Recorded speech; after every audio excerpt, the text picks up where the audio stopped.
before leadership becomes action, it starts as an idea. Yeah, it starts from an idea, conceptualization of someone, something someone must have conceptualized for a very long time, and that ideology must be clearer.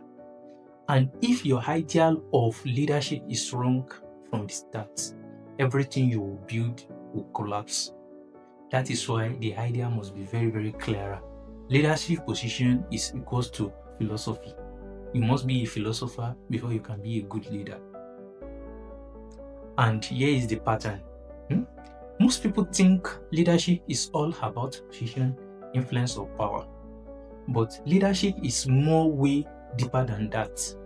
It is more deeper than that. Leadership is shaped by ideas that have existed for centuries. And those ideas are still in control today, leading today. And here is the message. I want you to get the message clearly. Every system of leadership you see today was all built on philosophy. Like I said, philosophy is something that is clear and nearly affected everyone around your environment that is beneficiary to them. It must be positive in their life. It must be beneficiary to their life. Here is the art of good philosophy. What leaders should do, who should lead, and how power should be used. Here are the truths about leadership. Different philosophies created different kind of leaders, whereas all of them achieve the same thing. The classical thinking behind all of this, and it is very powerful. The ancient thinker believed that democracy can still fail, so leadership must be guided properly with all privilege. It must not be vulnerable. Plato once said, a true leader must have knowledge and wisdom, not just popularity. He compared leadership to a certain steering a ship that is driving a ship. If the wrong person is in the control, definitely the whole of the ship will go down. The whole ship goes down. And here is the power line. Leadership is not just about being chosen, it's about being capable. And that is what we lack in the side of the world that we find ourselves here.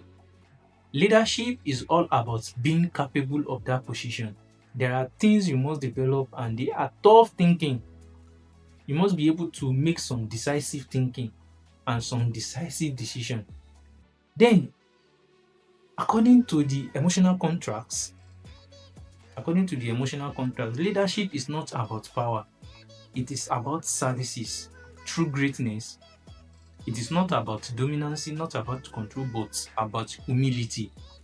If you want to lead or you want to do anything to leadership, you want to serve people, then flip that leadership upside down. That is, take yourself below, that is you the follower, then people that you are governed are now the leader. They are the leadership. So then the thing will be a little bit clearer to you. The greatness of a leader don't elevate themselves, rather they lift others. Great leaders, they don't elevate themselves. It's people that elevate them.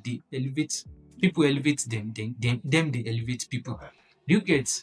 And on the modern concept we find ourselves today, a lot of things have changed. People began to ask, what if leadership is just about necessary to keep order?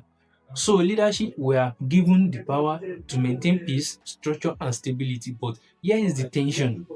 Too much power equals to tyranny. They might not get it right, and there might be a lot of contradiction. Little power causes chaos. At the same time, when there is no power, when there is no authority, it can also cause problem. Leadership is about balance between control and consent. You must be able to know how to control and to balance the consent of the people. Leadership of today, and in reality of what is happening in our world today, we live in a world of representation. Leaders don't just follow people, they shape how people think. Some lead by listening, others lead by deciding. And when you want to check for facts, here is the reality check. Sometimes the leader must go against the crowd. Yes, leaders must be able to know how to make his decision, and it's not necessarily that he or she follows the direction that people are looking up to protect the future. Yeah, to make, they call it, to make balance, to make balance in the world. If a leader only follows the people, there is no leadership. Things that we see, leader sees more than the people, and he sees beyond. That is why you are there in that position. You see beyond ordinary person. You see beyond ordinary person. And before I close this video, before I end this video, here is what you need to understand. Leadership has always been carried out by tension. Yeah, tension, a lot of tension. Power versus statistics, you must learn how to control it. Control versus freedoms, you must know how to deal with. Wisdom versus popular opinion, you must know how to deal with. And those are the quality of a best leader. Learn how to hold all of this without breaking. Without breaking. If you want to become a better leader, don't just work on your skill alone. Upgrade your thinking about leadership. Comment value if this have shifted your perspective.